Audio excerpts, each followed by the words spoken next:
اعتدوا منكم في السبت فقلنا لهم كونوا قردة خاسئين،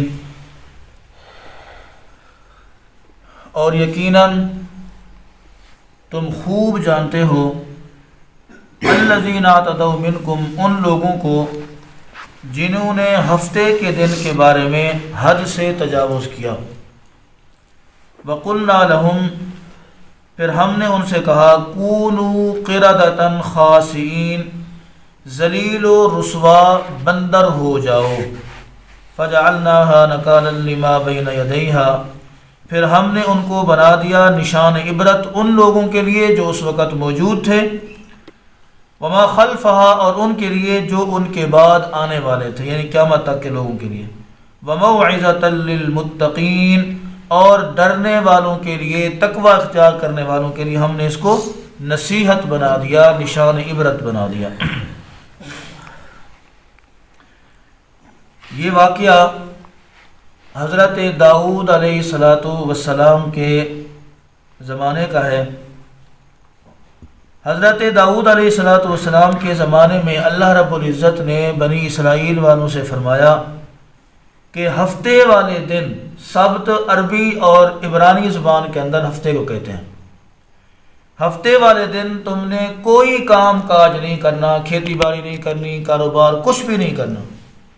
ہفتے والے دن صرف اور صرف تم لوگوں نے اللہ رب العزت کی عبادت کرنی ہے، اس کے علاوہ کوئی کام تمہارے لیے حلال اور جائز نہیں ہے۔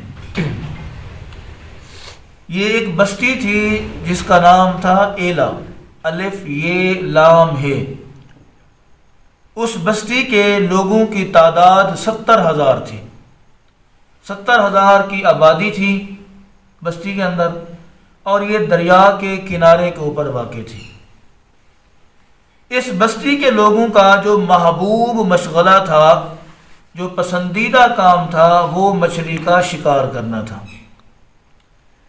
اور اللہ رب العزت نے جب ان کو منع فرمایا کہ ہفتے والے دن تم نے کچھ نہیں کرنا، اور حضرت داؤد علیہ السلام کی شریعت کے اندر اگر کوئی بندہ ہفتے والے دن اللہ رب العزت کے احکام کے خلاف کوئی کاروبار کرتا، کوئی کھیتی باڑی کرتا یا مچھلی کا شکار کرتا، ان کے لیے سزا یہ متعین تھی کہ ان کو قتل کر دیا، جو بھی بندہ اس کے خلاف جائے اسے فوراً قتل کر دیا جائے۔ اللہ رب العزت پھر انسان کو آزماتا بھی ہے۔ احسب الناس ان یترکوا ان یقولوا آمنا وهم لا یفتنون، کیا تم یہ گمان کر بیٹھے، کیا تم اس غلط فہمی کے اندر مبتلا ہو گئے کہ تمہیں صرف اس بات پر چھوڑ دیا جائے گا کہ تم کہو ہم ایمان لائے، بس تمہیں آزمایا نہیں جائے گا۔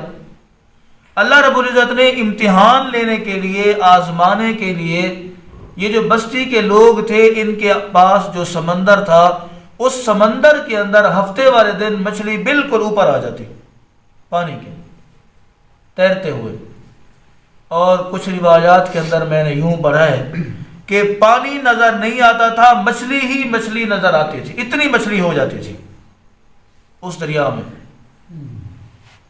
تو کچھ عرصہ تو یہ اس وعدے کے اوپر جو اللہ رب العزت نے ان سے لیا ہفتے کے معاملے میں، یہ کار بند رہے، لیکن اس کے بعد آہستہ آہستہ انہوں نے اس میں ہیلے بہانے نکالنا شروع کر دیے۔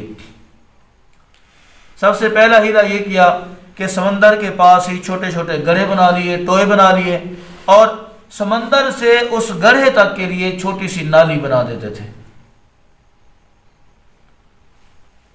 جمعے والے دن شام کو یہ جاتے، سمندر سے اس نالی کا جو نکا تھا، جو سوراخ تھا، منہ تھا، وہ کھول دیتے، اور ہفتے والے دن اس طرف جاتے ہی نہیں تھے۔ پھر اتوار والے دن جا کے اس نکے کو بند کر دیتے، اور اتوار والے دن اسی گڑھے سے مچھلیاں پکڑ پکڑ کر یہ کھاتے بھی تھے، کاروبار بھی کرتے تھے۔ سب سے پہلے انہوں نے یہ کیا۔ اس کے بعد انہوں نے آہستہ آہستہ نافرمانی کو بڑھاتے ہوئے براہ راست بالآخر یہ سمندر سے مچھلیاں شکار کرنا شروع ہو گئے۔ 70,000 کی آبادی میں سے جو لوگ حضرت داؤد علیہ السلام کی شریعت کے اس حکم کو ماننے والے تھے وہ صرف 12,000 تھے۔ 70,000 میں سے 12,000 لوگ اس بات کو تسلیم کر رہے تھے، باقی 58,000 لوگ جو تھے وہ شکار کے اندر مبتلا، نافرمانی میں مبتلا ہو چکے تھے۔ وہ 12,000 لوگ پھر ان کو سمجھاتے ہیں اللہ کے بندے تم کیا کر رہے ہو؟ جب اللہ نے منع کر دیا، اللہ کے نبی نے منع کر دیا، ہماری کتاب کے اندر آ چکا ہے، شریعت کے اندر آ چکا ہے، تو تم اس سے باز آ جاؤ۔ وہ جواب یہ دیتے ہیں کہ اتنے عرصے سے ہم یہ کام کر رہے ہیں، اگر اللہ رب العزت کو ہمارا یہ کام ناپسند ہوتا تو یقیناً اللہ رب العزت عذاب کے اندر مبتلا کرتا۔ اس کا مطلب ہے عذاب نہیں آیا تو اللہ کو یہ کام ناپسند نہیں ہے، یا یہ کام اللہ کی نافرمانی کے اندر نہیں آتا۔ بہرحال ان کی نسلوں تک یہ سلسلہ چلتا رہا، اللہ نے اتنی ان کو مہلت دی، ڈھیل دی، نسلوں تک بڑے فوت ہو گئے، اولادیں آئیں وہ یہی کرتی رہیں، ان کی اولادیں آئیں یہی کرتی رہیں، بالآخر اللہ رب العزت نے ان لوگوں کے دلوں کے اندر ڈالا جو 12,000 کی تعداد میں تھے، انہوں نے اسی بستی میں رہتے ہوئے ان کے درمیان اور اپنے درمیان ایک دیوار کھڑی کر دی۔ جب انہوں نے یہ دیکھا کہ ہم ان کو بار بار سمجھا رہے ہیں اور ان کی سمجھ میں بات نہیں آ رہی، تو وہ ڈر گئے اس بات سے، یا انہیں یقین ہو گیا کہ اب کسی بھی وقت ان پر اللہ کا عذاب نازل ہو سکتا ہے۔ انہوں نے بستی کے اندر ہی رہتے ہوئے ان کے درمیان اور اپنے درمیان ایک بڑی دیوار کھڑی کر دی۔ وہ ادھر آتے نہیں تھے، اللہ رب العزت کی عبادت کرتے رہتے تھے۔ ایک دفعہ ایسا ہوا وہ رات کو سوئے، صبح کے وقت جب وہ اٹھے تو ان میں سے کسی بندے نے باہر نکل کے دیکھا، ان میں سے کوئی نظر نہیں آ رہا تھا، ورنہ عام روٹین میں جب صبح ہوتے چہل پہل، آپ کو پتہ ہے آبادی ہو تو چہل پہل شروع ہو جاتی ہے، آوازیں آنا شروع ہو جاتی ہیں، پتہ چلتا ہے کہ پاس بھی کچھ لوگ رہتے ہیں۔ اس دن ایسا معاملہ کوئی نہیں تھا، انہیں تھوڑی سی پریشانی ہوئی، اور ان میں سے کچھ نے کہا کہ لگتا ہے کام ان کا ہو گیا ہے، اللہ رب العزت نے انہیں عذاب کے اندر مبتلا کر لیا ہے۔ بہرحال پھر ان میں سے ایک آج بندہ ادھر گیا، اس نے جا کر دیکھا کہ یہ ایک بوڑھا جو بندر ہوتا ہے نا، یہ سارے کے سارے بوڑھے بندر بن چکے تھے جسمانی طور پر۔ روایات کے اندر یہ بھی آتا ہے کہ یہ ان کے چہرے مسخ ہو چکے تھے اور ان کی پوری شکل و صورت بندر کی ہو چکی تھی۔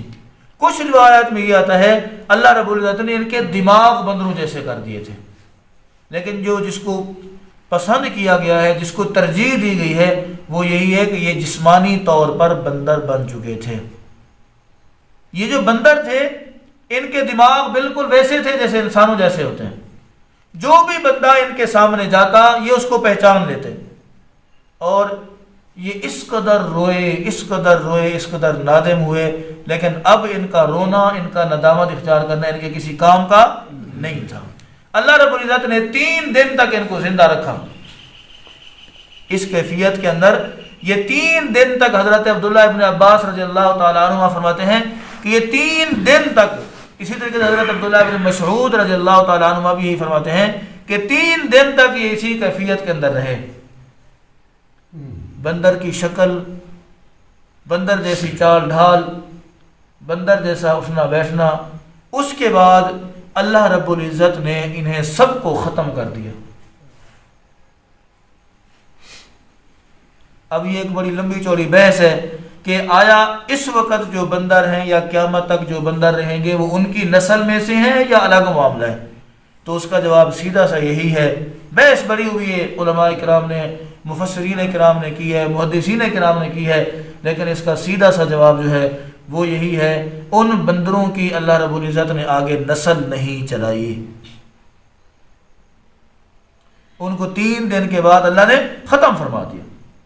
اب ان کی نسل آگے چلنے والی نہیں تھی، کیونکہ ان سے پہلے بھی بندر موجود تھے، بعد میں موجود ہیں۔ یہ بندروں کی جو نسل ہے یہ اسی سے چلتی آ رہی ہے، لیکن یہ جو 70,000 لوگوں میں سے 58,000 لوگوں کو اللہ نے ہلاک کیا، یہ ان کی نسل میں سے بندر نہیں ہیں۔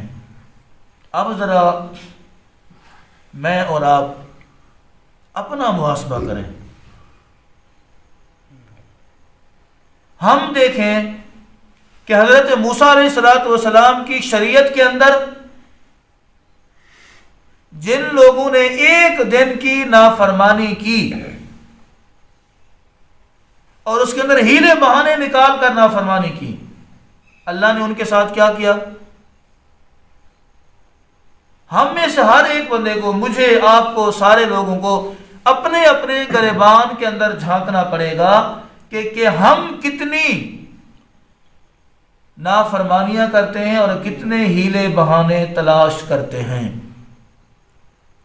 کیا آج ہمارے لوگ یہ نہیں کہتے اگر کسی کو ڈرایا جائے عذاب سے تو بڑا ہے تو ڈران والا؟ اگر اسی ایڈے ہی نالائق ہاں، اگر اسی ایڈے ہی نکمے ہاں تو اللہ سانو پھڑ لینا. پہلی بات یہ ہے، میں پہلے بھی عرض کر چکا ہوں، دوبارہ کر دیتا ہوں. پہلی بات یہ ہے، کبھی بھی تعداد کو نہیں دیکھنا چاہیے. یہ ہمیشہ سے چلا آ رہا ہے، ازل سے چلا ہے، ابد تک رہے گا کہ نافرمانوں کی، کافروں کی تعداد مسلمانوں سے ہمیشہ زیادہ رہی ہے اور رہے گی. حق اور باطل کا جب بھی مقابلہ کیا جائے گا، حق والے کم ہوں گے، باطل والے زیادہ ہوں گے.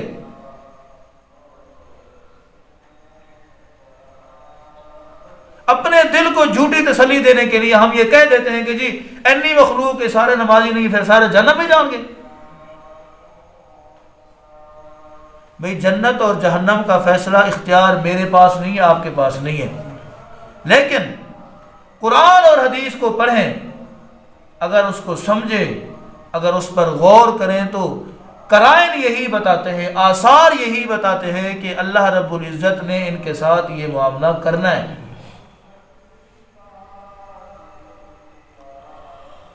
کیونکہ ہمارا دین، ہمارا مذہب، ہماری شریعت ہمیں منع کرتی ہے اس بات سے.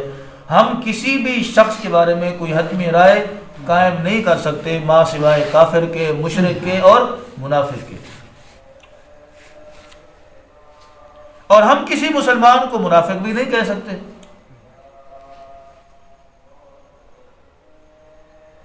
مشرک تو چلو پتہ چلتا ہے نا یہ اللہ کے ساتھ شرک کر رہا ہے، ورنہ ہم کسی کو، مسلمان کو مشرک بھی اپنی مرضی سے نہیں کہہ سکتے.